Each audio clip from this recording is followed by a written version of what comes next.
L'archivio videoludico è nato all'interno della Cineteca di Bologna nel marzo 2009, quindi ormai ha più di 5 anni di vita, ed è nato da un'idea del sottoscritto. Io lavoravo già qui e mi occupavo di un archivio ben diverso, che era l'archivio Chaplin, quindi un archivio di cinema. Però ero anche un giocatore, sono tuttora un giocatore, quindi ho pensato perché non unire queste due formazioni, da una parte il giocatore e dall'altra questa esperienza archivistica, e puntare appunto a creare un archivio di videogiochi. Quindi da questa idea è nato poi il progetto, che ha coinvolto sin da subito l'università, in particolare qui a Bologna il Dipartimento di Comunicazione e il DANS, e poi anche formazione. E abbiamo coinvolto poi anche AESVI, che è l'associazione di categoria che rappresenta i publisher e gli sviluppatori italiani di videogiochi, gli stessi publisher che hanno aderito al progetto. Di conseguenza l'archivio è nato da questa specie di unione di diverse anime, quindi da una parte l'anima industriale, da una parte l'anima appunto più accademica, dall'altra parte appunto la Cineteca, che ha una forte esperienza conservativa, ed è nato con l'obiettivo appunto di preservare e di promuovere una serie di attività di studio, quindi partire dalla preservazione ma solo appunto come partenza, perché poi si puntava a creare rassegne cinematografiche, laboratori per le scuole e così via. E è nato anche, ci tengo a sottolinearlo, ad un costo molto basso, quasi pari a zero, perché l'idea era quella, proprio in un momento di crisi anche economica, unire queste anime, quindi unire i publisher, unire la Cineteca e i suoi spazi, unire l'accademia, appunto l'università, portava ad avere un fondo a costi molto contenuti, perché i giochi venivano donati dai partner, appunto dai publisher, e la Cineteca metteva le sue competenze, il suo personale, i suoi spazi, l'università arricchiva il tutto con un ambito di ricerca.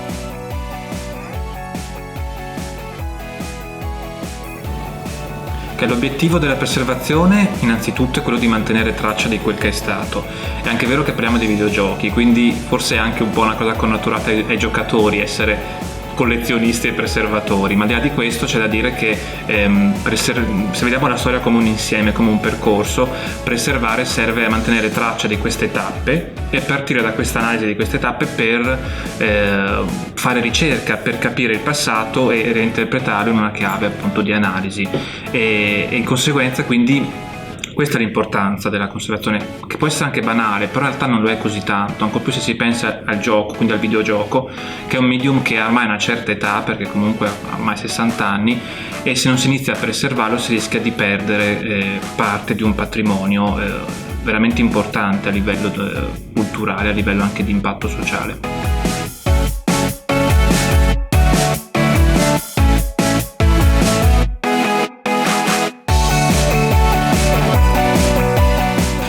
Sicuramente il problema principale della preservazione è il fatto che non si può preservare tutto. Questo è una cosa sicura, nel senso che c'è un limite spaziale, cioè gli archivi hanno proprio degli spazi che non possono ovviamente contenere tutto. Per questo motivo io auspico che nascano sempre più archivi in questo senso, che possano in qualche modo fare rete, quindi salvare ognuno una parte di questo patrimonio storico. Dall'altra c'è anche da considerare il fatto che sì, il digitale sta portando molte cose buone in questo senso, perché consente di eliminare il supporto fisico, però pensiamo anche al fatto che col digitale si perde per esempio l'interfaccia originale dei giochi, quindi io posso anche emulare un gioco e lì c'è poi la questione dei diritti da considerare, ma al di là di questo, se io emulo un gioco rischio magari di perdere l'interfaccia originaria, quindi giocare un gioco sulla sua console di partenza comporta con sé anche il suo joypad e della sua interfaccia. Questo è un problema molto serio che si accompagna al discorso del limite fisico, quindi da una parte non si può conservare tutto, dall'altra bisogna fare i conti con un digitale che per forza di cose fa perdere dell'informazione.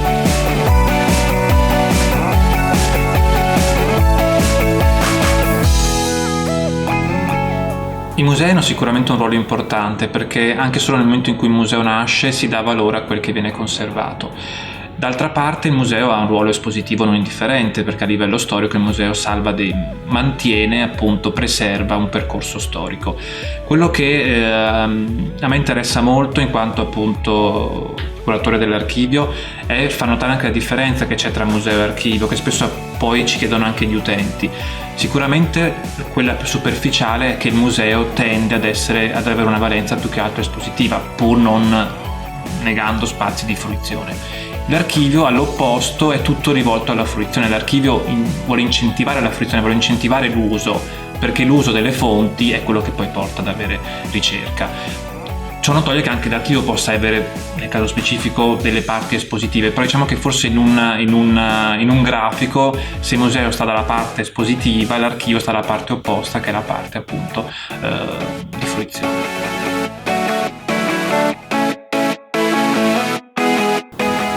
Chi fa ricerca storica adesso sicuramente rispetto al passato ha un accesso alle fonti molto più elevato, anche grazie a internet. C'è da dire però che un problema, secondo me, importante da considerare è che questo calderone di informazioni, anche a volte eccessivo, solleva una questione, cioè quanto è importante selezionare, nel senso che diventa importante quindi capire in tutte queste fonti quanto sia utile, quanto sia invece scartabile, proprio perché si torna al discorso di prima, cioè al fatto che non si può conservare tutto. Quindi la selezione è una problematica che è molto vicina al discorso conservativo, quindi selezionare per forza di cose porta a scartare, ma porta anche a rilevare quello che è importante appunto essere conservato. Allora, il fondo dell'archivio è cresciuto grazie all'apporto da una parte appunto dei publisher partner, quindi man mano che i giochi escono nei negozi loro donano una copia dei titoli. Inoltre, quando l'archivio è nato, molti di loro avevano anche delle rimanenze di magazzino, cioè loro conservavano dei vecchi pezzi che ovviamente non sfruttavano più e ci hanno gentilmente donato appunto per il fondo dell'archivio. Da una parte ci sono i partner che forniscono i giochi, dall'altra anche i privati, perché spesso ci telefonano privati che magari hanno in soffitta una vecchia console o qualche gioco che non utilizzano più e hanno il piacere di condividerlo e di darlo all'archivio perché diventa poi utile a tutti. Dall'altra anche noi acquisiamo dei pezzi in maniera mirata, quindi se riteniamo opportuno che un gioco o qualche console sia presente in archivio perché è particolarmente rilevante a livello storico, acquisiamo anche noi del materiale.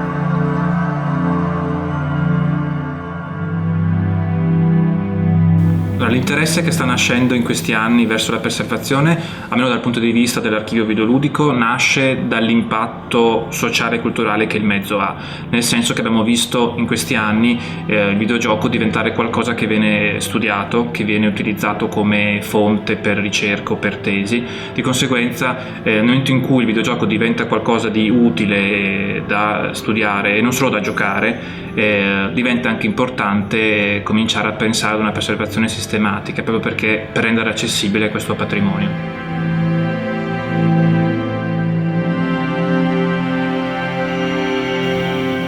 Quello che abbiamo notato in questi anni è che lo studio del videogioco a livello universitario è aumentato esponenzialmente e quindi quello che vediamo è proprio che il videogioco viene studiato e di conseguenza per studiarlo devi poterlo giocare. E quindi i game studies sono sempre più all'ordine del giorno in ambito universitario. Anche a scuola si usa il videogioco a volte in ambito appunto educativo, collegandolo spesso alle materie tradizionali. E in questo senso aumentano le tesi, aumentano i lavori di ricerca. Di conseguenza sì, possiamo dire che nel corso degli anni sempre più il videogioco è diventato oggetto di studio al pari dei media tradizionali ed è quello che cerchiamo di valorizzare anche all'interno delle nostre attività con l'archivio videoludico. Molta dell'utenza che c'è dall'archivio è composta proprio da studenti e ricercatori, proprio perché l'archivio è nato con l'università. Spesso siamo anche noi ad andare a fare lezioni all'università, quindi c'è questo scambio di utenti ma anche di competenze da parte nostra. Accedono soprattutto per tesi, quindi spesso vengono dei ragazzi laureandi che ci chiedono in qualche modo di dare degli spunti anche di ricerca e di aiutarli per le loro ricerche già magari partite, quindi ci chiedono dei giochi particolari, dei temi che vogliono affrontare e noi siamo qui a supportarli. E quindi sì, molto del pubblico, parte del pubblico appunto proviene dall'università e anche dalle scuole superiori. C'è ovviamente una parte di pubblico fatto di appassionati, quindi vengono qui semplicemente per giocare un titolo che o non hanno giocato o vogliono rigiocare perché magari non hanno più la console o la piattaforma che lo faceva funzionare all'epoca. In più noi promuoviamo comunque una serie di attività di didattica, di conseguenza questo porta poi gli studenti ad utilizzare l'archivio di riflesso, o anche il premio AV che punta a premiare le migliori tesi sul videogioco e ogni anno riserva molte sorprese. C'è anche molta partecipazione perché in Italia molti studiano il videogioco, molte tesi vengono realizzate ed è importante secondo noi valorizzare questa ricerca, questo studio, anche con un piccolo premio che rende onore a questi studenti.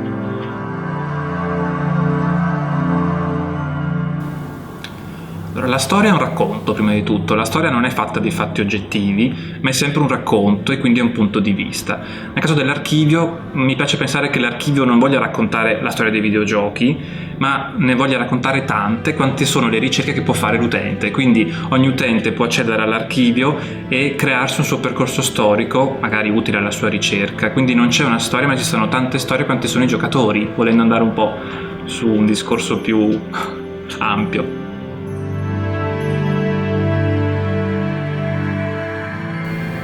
Sicuramente questa rincorsa alla preservazione può portare spesso a delle diciamo devianze, nel senso che si rischia di conservare tutto, anche cose che apparentemente non hanno motivo di essere conservate. Ovviamente non sta a me giudicare cosa va bene conservare e cosa no. Sicuramente si possono fare analisi puntuali rispetto a singoli progetti, quindi se si conserva il videogioco si può valutare il perché si sta facendo questo tipo di progetto, il perché è utile farlo ed eventualmente trarre delle conclusioni e trarre un giudizio. Dal mio punto di vista ovviamente è importante farlo, ma io potrei anche essere un po' di parte in questo senso.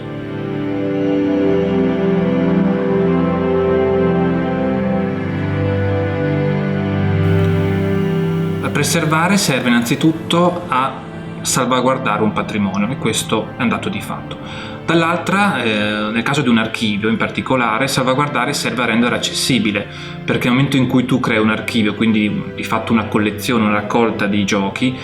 consenti all'utente, allo studente, anche all'appassionato di accedere gratuitamente a questi giochi per fare ricerca o anche semplicemente per giocare a qualcosa che è interessato a giocare. Quindi da una parte preservare serve a salvare, appunto, a salvare qualcosa, dall'altro serve a rendere accessibile,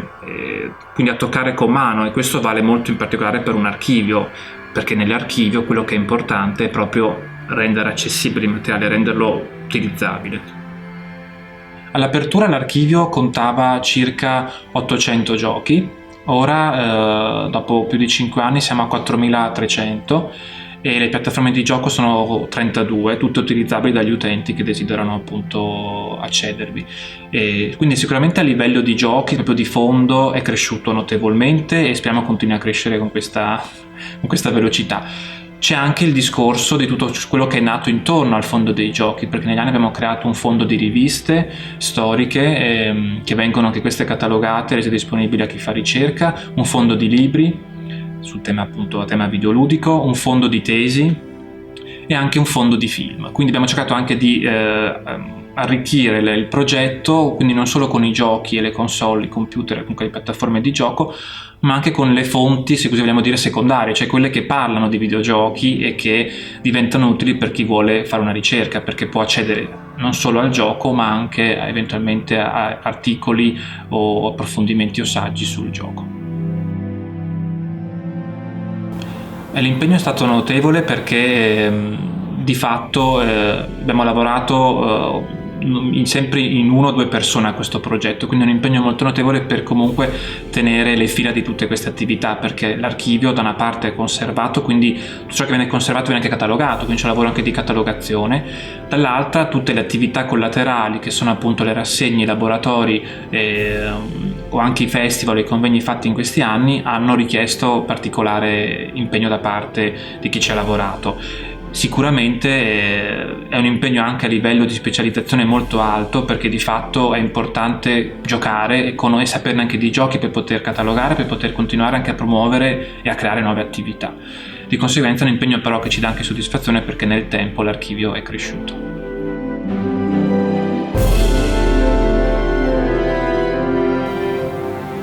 A livello di preservazione, quello che facciamo qui in archivio è cercare di salvare l'oggetto gioco, quindi con il suo testo e il suo paratesto, quindi il gioco, la confezione e il manuale. C'è da dire che nel corso del tempo, come ogni cosa fisica, anche il supporto tenderà a rovinarsi. Quello che vogliamo fare, ma ci vorrà tempo, ci vorranno risorse anche economiche, è pensare ad una conservazione a lungo termine del materiale, quindi capire bene quali sono gli spazi di conservazione con le temperature giuste, proprio per salvare i supporti. Però ovviamente sono cose che richiedono tempo e richiedono molte risorse. Dall'altra parte, una cosa interessante è la migrazione al digitale, ovvero salvare il gioco nel suo supporto inteso solo informativo, non tanto nel supporto fisico. È anche vero che questo tipo di processo fa perdere delle informazioni. D'altra parte, sempre più in questi anni i giochi escono in digitale, anche solo in digitale, di conseguenza anche in archivio abbiamo notato in questi ultimi 2 anni in particolare un aumento dei giochi acquisiti nel solo formato digitale. Quindi anche questo è un modo per preservare, perché il digitale tendenzialmente non si rovina, anche se lì ci sarebbero altri discorsi da fare. Però diciamo, quindi riassumendo, che quella nostra intenzione è quella nel tempo di salvare quel che è concreto con mirati interventi atti a creare spazi di conservazione, temperature esatte e così via.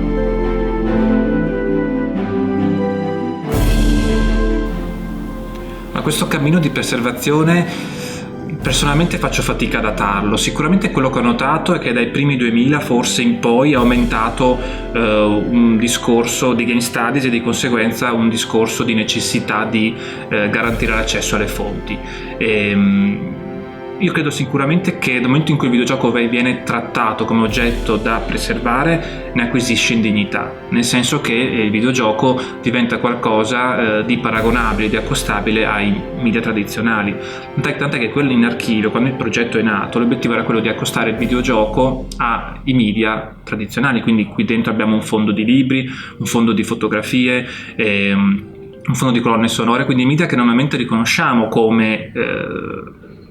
diciamo importanti e come meritevoli di conservazione e di studio. Quindi sicuramente nel momento in cui questo percorso si applica anche al videogioco, il videogioco ne guadagna e di conseguenza fa un passo ulteriore in questo percorso di dignità anche culturale. Sicuramente, la mia opinione è che non sia una moda, è che sia sicuramente un bisogno, nel senso che si risponde al bisogno che c'è di fare ricerca, come appunto ho già detto, nel senso che c'è un bisogno di accedere a queste fonti, per cui secondo me non è assolutamente una moda, ma appunto risponde a questa esigenza sempre più diffusa di poter accedere al patrimonio e al videogioco in particolare.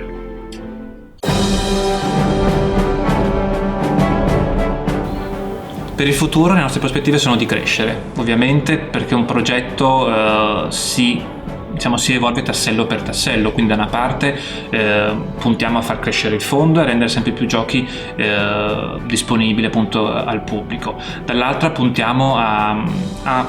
continuare con le nostre attività collaterali, quindi continuare ad ospitare eventi speciali, convegni e anche a promuovere i nostri premi. Ad esempio, noi da qualche anno promuoviamo il premio AV, che è un premio per le migliori tesi sul videogioco, e questo premio ci teniamo molto perché è un modo da parte nostra per incentivare la ricerca in ambito universitario in Italia. Quindi vogliamo continuare su questa strada, quindi con queste nostre attività, e vogliamo comunque anche aggiungerne possibilmente, quindi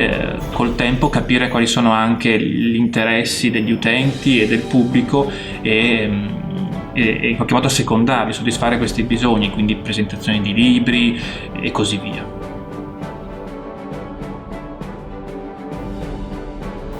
L'archivio è nato all'interno della Cineteca di Bologna nel 2009. Nel 2009 la Cineteca era ancora una istituzione pubblica, quindi comunale, e da un paio d'anni circa è fondazione, quindi di natura privata, ma con una partecipazione pubblica del Comune di Bologna. Di conseguenza si può dire che l'archivio sia nato in un contesto totalmente pubblico, quindi in un contesto anche difficile per certi versi, perché comunque l'idea di portare il videogioco in ambito conservativo pubblico al tempo poteva sembrare quasi ardito. In realtà ci siamo riusciti, perché appunto siamo riusciti a contenere i costi e a sfruttare le competenze dei singoli partner, e questo è stato un po' il punto di forza in un momento di crisi, e secondo me è stato un po' quello che è stato un po' il plus dell'archivio, quello che l'ha fatto nascere.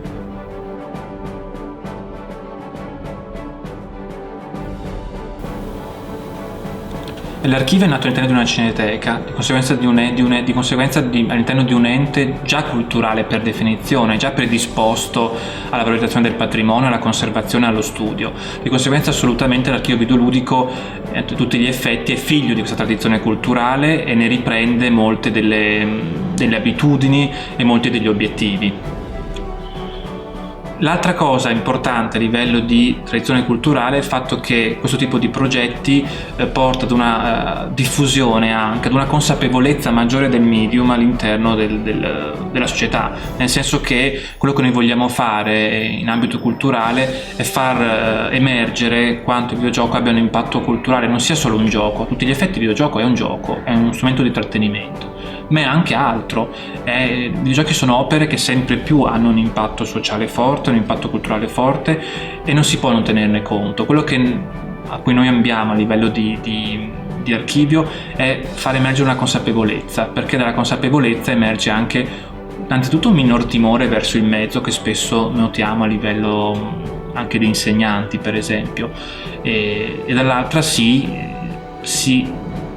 lo stereotipo del giocatore viene un po' anche ad essere un po' migliorato, quello stereotipo negativo del giocatore che gioca rinchiuso nella cameretta. No, in realtà il giocatore gioca, ma spesso approfondisce quello che ha giocato attraverso ricerche personali e così via. Quindi diciamo che l'impatto culturale deve essere